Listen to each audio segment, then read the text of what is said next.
ကျွန်တော်ကိုင်တဲ့ကင်မရာ350เนาะကျွန်တော်တပုံဘယ်လောက်ပေးဆိုပြီးတောင်းလို့မရအောင်ကိုကကင်မရာတစ်လုံးကိုပတ်စံအများကြီးသုံးပြီးတော့ဝယ်လိုက်တယ်ဆိုရင်ကင်မရာကောင်းတော့ကောင်းမယ်ပေါ့เนาะဒါပေမဲ့ရေရှည်ကျရင်ပစ္စည်းအသစ်တွေထွက်လာတဲ့အချိန်ကျရင်ကိုကပြန်ဝယ်ဖို့အတွက်ချင့်ချိန်နေရမယ်เนาะမြန်မာငွေ330တန်ကင်မရာဝယ်မယ်နောက်တစ်ယောက်ကမြန်မာငွေ350တန်ကင်မရာဝယ်မယ်အဲ့တော့မင်းတို့ငါတို့ကတင်တန်းတက်ရမယ်လေ့ကျင့်ရမယ်အတွေ့အကြုံယူရမယ်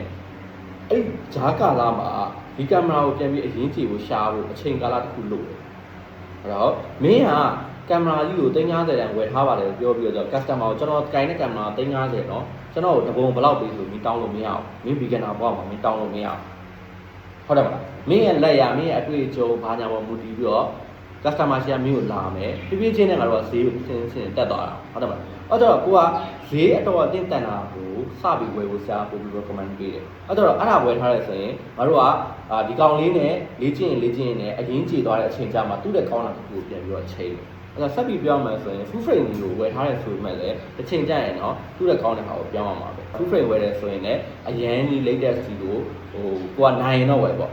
မနိုင်ဘူးဆိုရင်တော့အတော်အတင်းတန်တာကိုတကယ်နားလက်တက်ကြတဲ့သူတွေနဲ့တိုင်ပြီးတော့ဝယ်မဆရာတို့ဘာလို့မေးလို့ရတယ်ဆက်စမတင်လာတတ်တယ်ဆိုရင်ဆက်စမေးလို့ရတယ်မင်းတို့တင်တော့မဟုတ်ဘူးတင်တော့တက်တဲ့လူကမှကျွန်တော်မေးနေကြနော်ဆိုင်ကိုသွားပြီးဒါကောင်းလားမင်းနော်ဆိုင်ရသူဒီဇိုင်းကိုကောင်းတယ်လို့ပဲပြောပါသူဖြစ်ရှိသေးရဲ့ဗာမေးမေးချက်ရှိသေးပြီပဲ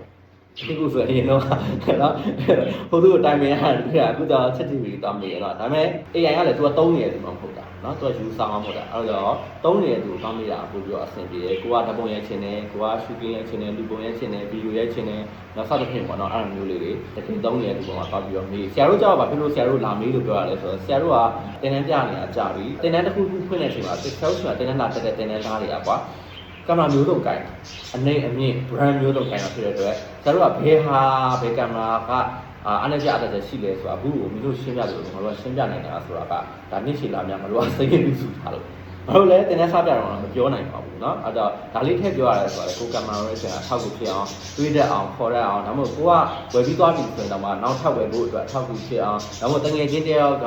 ဝယ်ခြင်းနဲ့ဆိုရင်ကိုပြနိုင်အောင်လို့ကြားနေတဲ့ပြချင်းဖြစ်တယ်ကိုကဘလောက်ပဲစီးကြီးတာကြီးဝယ်ထားတာတစ်ချိန်ကြာရင်ပြန်လဲရမှာဖြစ်တဲ့အတွက်ဘလောက်ပဲစီးကြီးတာကြီးကိုင်နေနေကိုစီးကြီးတာကြီးကိုင်ပါလေဆိုပြီး customer ကြီးကဘလောက်ပေးပါဆိုပြီးတောင်းလို့လည်းမရသေးဘူးဒီကနေ့ဘွားမှာเนาะအဲ့ဒါလေးကိုပြီးထားပြီးကျွန်တော်